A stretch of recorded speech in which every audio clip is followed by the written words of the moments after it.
এক একটা বয়ানে এক এক সপ্তাহ জ্বালাপোড়া শুরু হয়, কি যে ভাই বিপদে আছি। এখন এই যে আমি যে এই কথাগুলো বললাম, এটা কোরআনে আছে না নাই বলেন? এখন ওই যে ক্ষত যদি থাকে মলম দিলে তো একটু জ্বলবে, ক্ষত যদি থাকে মলম দিলে তো একটু জ্বলবে।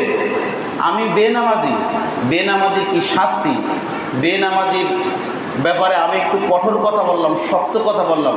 হুজুর বলল কি, আমাদের অভ্যাস কি, হুজুর বলছে ঠিক আছে, কোরআনে আছে তাও ঠিক আছে, হাদিসে আছে তাও ঠিক আছে, কিন্তু একটু শক্তভাবে বলল কেন? একটু শক্তভাবে বলল কেন?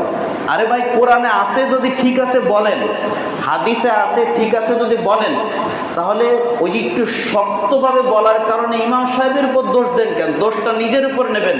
কোরআনে তো আছে, হাদিসে তো আছে, হুজুর না একটু শক্তভাবে বলছে, আমি না একটু ঠান্ডা হয়ে যাই। কি বলেন, ঠিক না? যেহেতু কোরআনে আছে হাদিসে আছে আমি মেনে নিই, তাহলে হুজুরের গায়ে দোষ চাপাই কিচ্ছু আর পাই না। হুজুর একটু শক্তভাবে বলছে, শক্তভাবে বলে কেন? আল্লাহ রসুল যেভাবে কথা বলতেন, তিনি সেনাপতির দায়িত্ব পালন করতেছেন, তিনি তার সৈনিকদেরকে কাফেরদের ব্যাপারে, কাফেরদের মোকাবেলায় লেলিয়ে দিচ্ছেন।